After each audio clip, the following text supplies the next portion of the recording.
करने की पूरी एक सफलतम कोशिश की है। मैं सदन के माध्यम से सेल्फ हेल्प ग्रुप की सभी बहनों को बधाई भी देना चाहता हूं। माननीय अध्यक्ष महोदय, माननीय सभापति महोदय, निश्चित रूप से ग्रामीण विकास के क्षेत्र में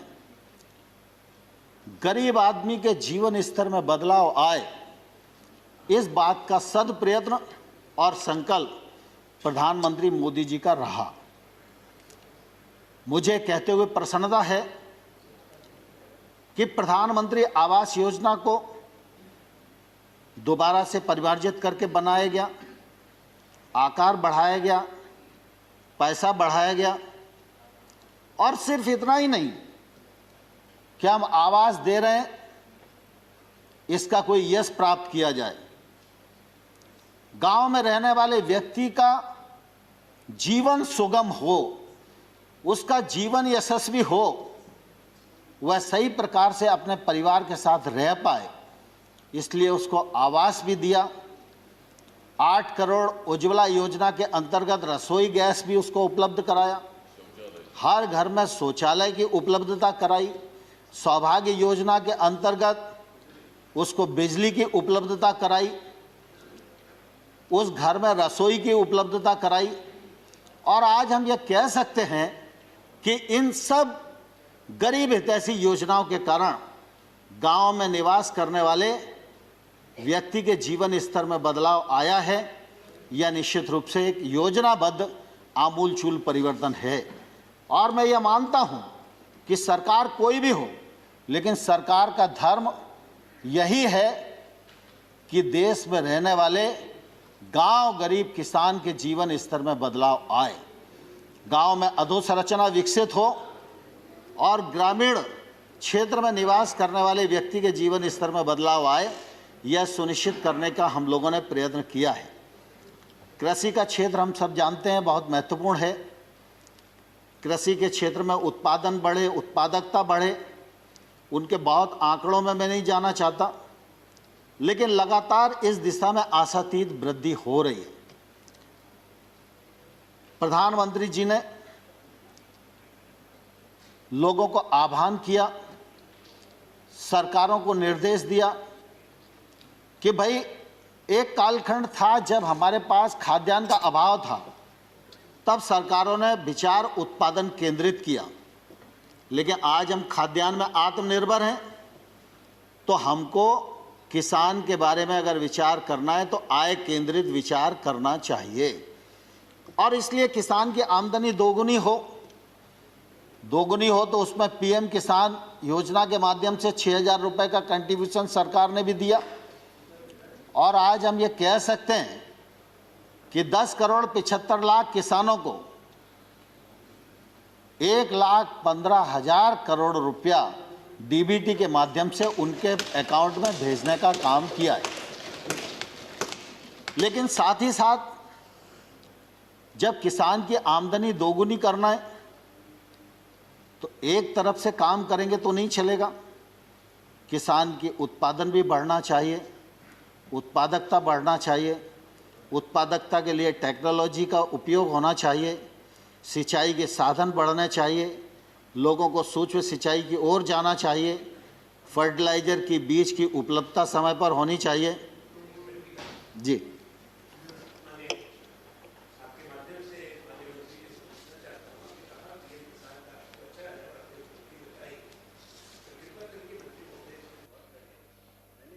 बजट में पढ़ा है और उसमें 10,000 रुपया पीएम किसान में कम किया है, तो इसको 10,000 करोड़, तो कृपा करके जरा उसमें वित्त मंत्री से बात करके इसमें आज के समय में जब इतनी बड़ा उत्पादन हो रहा है इसको कम करना उचित है।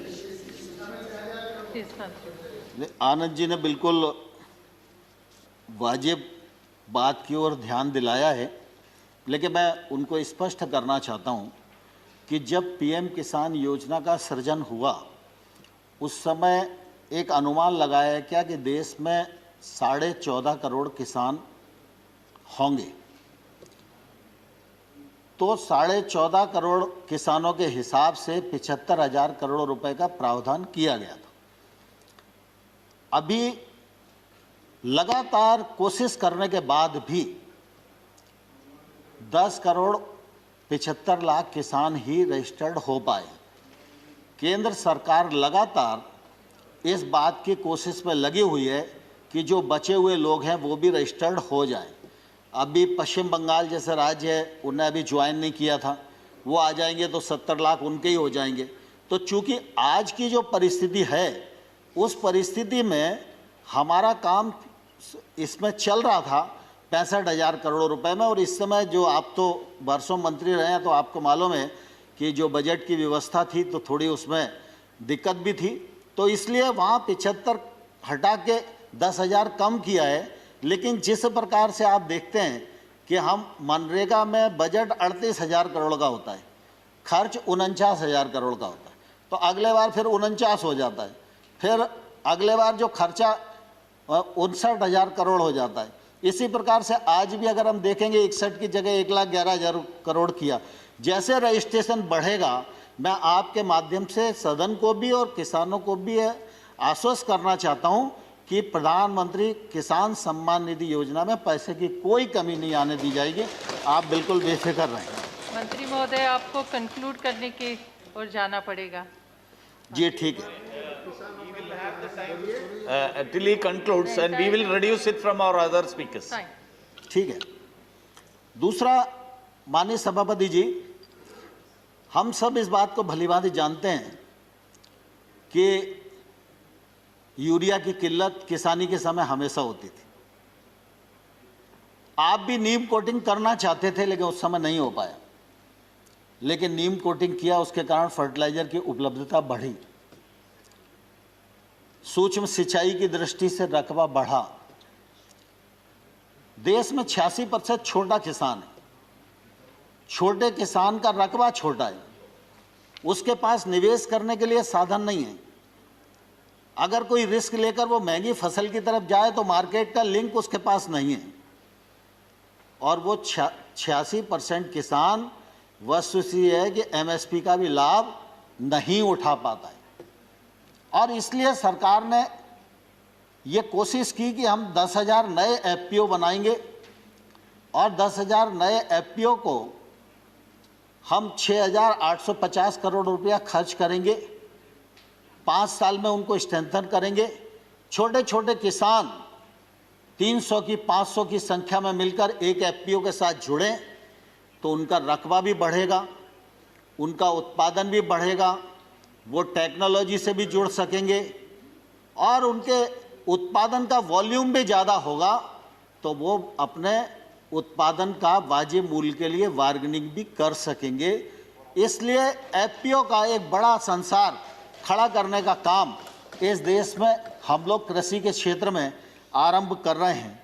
आप सब ने यह भी ध्यान दिया होगा कि एक तरफ किसान को एमएसपी लागत पर 50% मुनाफा जोड़ के दिया जाना शुरू हुआ है। वहीं दूसरी तरफ अगर देखेंगे तो 1 लाख करोड़ रुपए का इंफ्रास्ट्रक्चर फंड भी खेती के क्षेत्र में आत्मनिर्भर पैकेज के अंतर्गत दिया गया। सिर्फ खेती के लिए नहीं, फिशरीज के लिए 20,000 करोड़ रुपया, एनिमल हस्बेंड्री के लिए 15,000 करोड़ रुपया, हर्बल खेती के लिए 4,000 करोड़ रुपया, फूड प्रोसेसिंग के लिए 10,000 करोड़ रुपया। ऐसे ये कोशिश की गई है कि खेती में जो निवेश की जरूरत है वह निवेश खेती तक पहुँचे। हम सब गांव के रहने वाले लोग हैं। आज वेयर हाउस या कोल्ड स्टोरेज कोई भी संरचना दिखाई देती है तो वो जिला स्थान या बड़ी मंडी के आसपास दिखाई देती है। कोई भी 80 किलोमीटर दूर रहने वाला किसान अपने उत्पादन को 80 किलोमीटर लेकर आके वेयर हाउस में रखे और 2 महीने तक वो फसल को रोके, ये उसकी हैसियत नहीं है। ये जितनी भी संरचनाएं बनी हैं, इन संरचनाओं का उपयोग किसानों के लिए नहीं हो पाता, क्योंकि लगभग ये संरचनाएं व्यापारियों के लिए है या सरकारी गोदाम। किसान वेयर हाउस का उपयोग कर सके, किसान कोल्ड स्टोरेज का उपयोग कर सके, इस दृष्टि से ये इंफ्रास्ट्रक्चर नीचे तक पहुँचे और इस गैप को भरा जा सके और इसके माध्यम से सरकार पूरी कोशिश कर रही है कि किसानों के जीवन में बहुत अच्छा बदलाव आए। हम सब जानते हैं कि फल हो, तरकारी हो, ये कुछ फसलें ऐसी हैं जल्दी नष्ट हो जाती हैं और इनको उपयुक्त बाजार नहीं मिल पाता। कौन सोच सकता था कि रेल से फल और सब्जी जाना शुरू हो जाएगी। 100 किसान रेल प्रारंभ की गई हैं, जो एक तौर से चलता फिरता कोल्ड स्टोरेज है। रोज जा रही हैं, आ रही हैं और किसान का जो उत्पादन है वो एक स्थान से दूसरे स्थान तक जाकर किसान को उचित मूल्य दिलाने में मदद कर रहा है। किसान उड़ान योजना के अंतर्गत आज त्रिपुरा का पाइनएप्पल दूसरे देशों में भी जाकर अच्छी कीमत प्राप्त कर रहा है, जिसका फायदा निश्चित रूप से किसान लोगों को हो रहा है। यह हम सब लोगों के लिए निश्चित रूप से प्रसन्नता की बात है। Honorable Minister, I just want to bring to your notice that your assigned time is over, but you can take time as per the other. पाँच मिनट में खत्म करता हूँ। दूसरा आम तौर पर हम जानते हैं कि किसान गांव में रहता है, गरीब है, तो किसान को बुढ़ापे में सहारा मिल जाए, इसलिए किसान पेंशन योजना, किसान मानधन योजना, जिसमें 21 लाख किसान जुड़ चुके हैं 60 वर्ष की आयु के बाद, उनको 3,000 रुपया मासिक पेंशन मिलेगी। यह सुविधा भी सरकार की तरफ से आरंभ की गई। आपदा के समय ये नियम रहता था कि 50% से अधिक अगर लोग आपदा से प्रभावित होंगे तो ही सरकारी मदद उन्हें मिलेगी। इसको घटाकर 33% किया। इसका भी फायदा निश्चित रूप से किसान को और किसानी को मिलने वाला है। अब मैं एक जिक्र करके अपनी बात को पूरा समाप्त करूंगा। सामान्य तौर पर 3 कृषि सुधार कानूनों की बात इस समय ज्वलंत मुद्दा है, लेकिन मैं धन्यवाद देना चाहूँगा प्रतिपक्ष के सभी मेंबर्स को भी। उन सब ने किसान आंदोलन पर भी चिंता की। किसान आंदोलन के लिए जो सरकार को कोसना आवश्यक था उसमें भी कोई कंजूसी नहीं की और कानूनों को काले कानून भी जोर देकर कहा।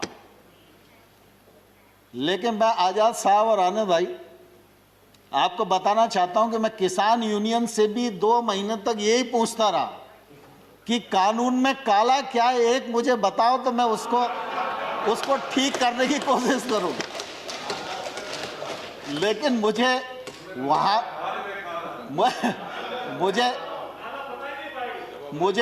वहां भी मालूम नहीं पड़ा। और जब प्रतिपक्ष के मेंबर्स ने भी, दीपेन भाई आपका भी भाषण मैंने सुना, तो मैंने गौर से सुना कि कानून खराब है, कानून को रिपील कर दीजिए, वो हो ही जाएंगे और ऐसा वैसा सब लोगों ने अपनी बात की और करना भी चाहिए उन्हें। लेकिन कानून के प्रावधान को ये किसान के प्रतिकूल है, यह कम से कम किसी ने बताने की कोशिश नहीं की। No, please, no interference. मैं सर आपके सामने ही बैठा हुआ था। दूसरा, मैं सभापति महोदय आपके माध्यम से आग्रह करना चाहता हूं कि हम लोगों ने ट्रेड एक्ट बनाया।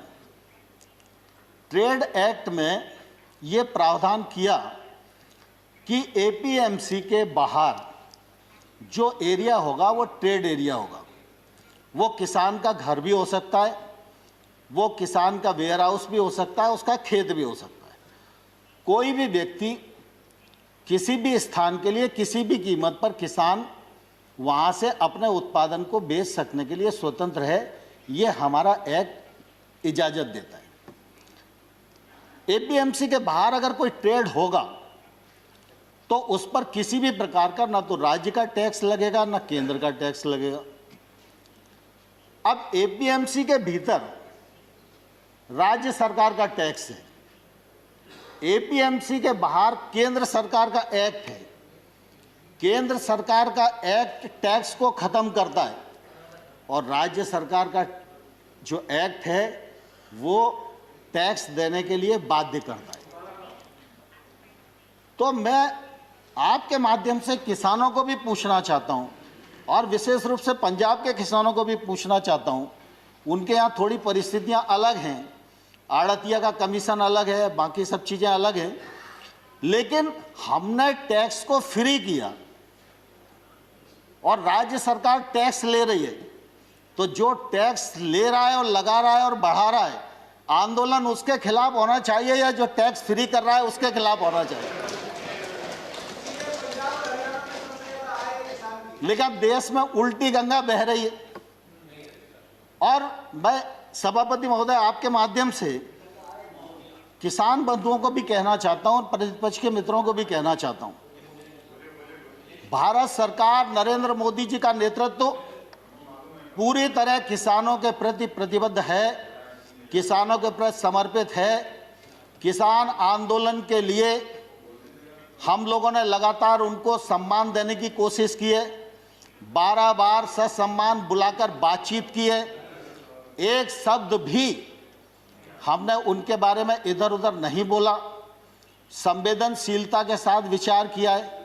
लेकिन हमने ये जरूर कहा है कि आप प्रावधान में कहाँ गलती है, विनम्रतापूर्वक हमारा ध्यान आकर्षित करिए। हमने जो उनकी भावना के अंतर्गत जिन बिंदुओं को चिन्हित किया जा सकता था, उनको भी चिन्हित करके बताया कि हमको आपकी लगती है कि आपको यह शंका है कि एपीएमसी खत्म हो जाएगी, तो हम इस पर विचार करते हैं। एपीएमसी खत्म नहीं होगी। हमने एक के बाद एक उनको प्रस्ताव देने का भी प्रयत्न किया, लेकिन मैंने साथ में यह भी कहा कि अगर हम भारत सरकार किसी भी संशोधन के लिए तैयार है, इसके मायने ये नहीं लगाना चाहिए कि किसान कानून में कोई गलती है, लेकिन किसान आंदोलन पर है। पूरे एक राज्य में गलतफहमी का शिकार हैं लोग। एक ही राज्य का मसला है। Please don't interfere. Let him speak. Please don't. We are very short on time. सभापति महोदय, किसानों को इस बात के लिए बरगलाया गया है कि ये कानून आपकी जमीन को ले जाएंगे। मैं कहता हूं कॉन्ट्रैक्ट फार्मिंग के एक्ट में कोई एक प्रावधान बताए, Please don't. कोई एक Please प्रावधान बताए। Let him खड़गे जी, speak. Let him speak. खड़गे जी, After later. खड़गे जी दुनिया Let him जानती है, speak. You can speak खड़गे जी later. दुनिया जानती है, पानी से खेती होती है। कांग्रेस ही कर सकती है, भारतीय जनता पार्टी नहीं कर सकती। और इसलिए मैं सभापति महोदय आपके माध्यम से कहना चाहता हूं, कॉन्ट्रैक्ट फार्मिंग एक्ट का कौन सा प्रावधान है जो प्रावधान किसी भी व्यापारी को उस किसान की जमीन छीनने की इजाजत देता है? लेकिन लोगों को भड़काया जा रहा है, जमीन चली जाएगी।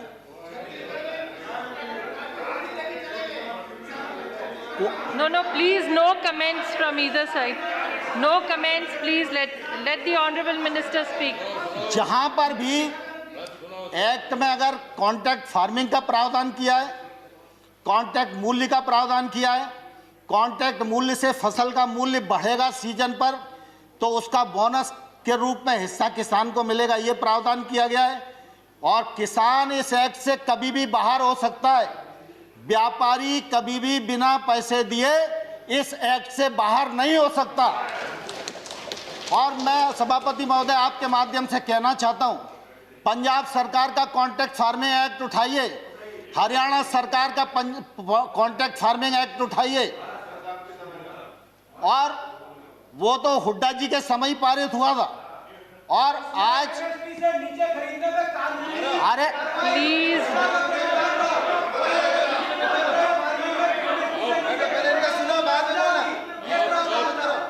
Excuse me, please. He is not yielding. He is not yielding, so please. Dipendra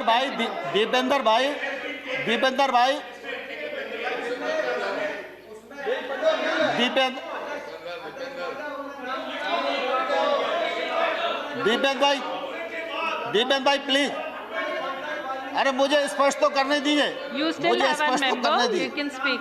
He can reply नहीं later. नहीं, आपका नहीं लिया मैंने। माननीय सभापति महोदय, मैं स्पष्ट करना चाहता हूं कि इन राज्यों के अभी लगभग 20-22 राज्य ऐसे हैं जिसमें कॉन्ट्रैक्ट फार्मिंग ने के लिए नया एक्ट बनाया है या उन्होंने एपीएमसी में शामिल किया है। नहीं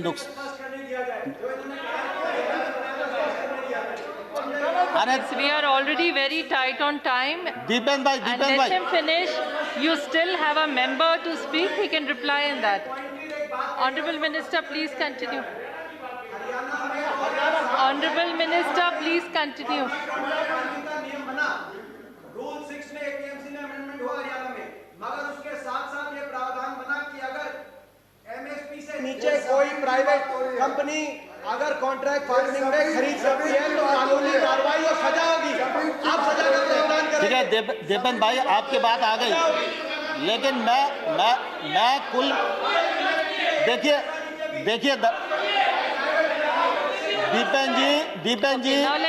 दीपेन जी सवाल इसका नहीं है कि उस एक्ट में क्या लिखा है, सवाल इसका है कि कॉन्ट्रैक्ट फार्मिंग एक्ट है या नहीं है, और कॉन्ट्रैक्ट फार्मिंग एक्ट कब बना, और उस कॉन्ट्रैक्ट फार्मिंग एक्ट में अगर किसान गलती करेगा तो किसान को जेल जाना पड़ेगा। ये प्रावधान पंजाब के एक्ट में है और ये पंजाब सरकार के एक्ट में है, और जो भारत सरकार ने एक्ट बनाया है उसमें किसान कभी भी बाहर हो सकता है। आप झूठ बोलेंगे तो हम सुनेंगे नहीं। देखिए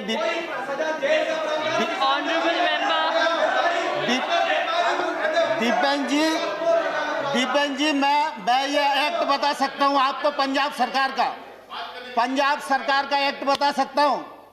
पंजाब सरकार के एक्ट में किसान को जेल जाने का प्रावधान है, और अगर वो नहीं देगा तो 5 लाख रुपए तक का जुर्माना का भी प्रावधान है।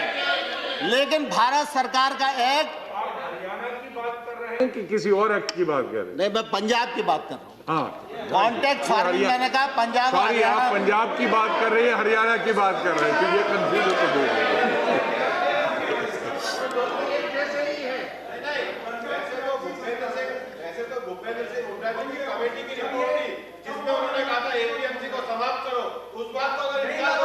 So, Honorable Minister.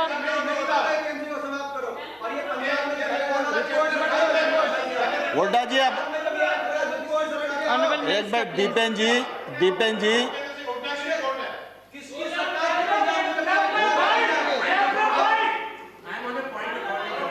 Yes, sir. When any reference has to be made to a person और state or a state, Under and which the individual rule? person Under which rule is are not you present putting up here, the point of order? and about a report Sarbaji, under which is neither an official report nor a government report, so those Under which references must rule, be- Sharma ji, are you making the point of order? Dipendra ji, Hasn't given the Dipen ji rule. Please, Dipen ji please. Honorable Minister, please sit, let him speak. देखिए ये Honorable contract member, farming act honorable member. और ये trade act, ये सब हुड्डा जी की recommendation के कारण आए। कान खोलकर सुन लो, ये हुड्डा कमेटी की रिपोर्ट के कारण आए।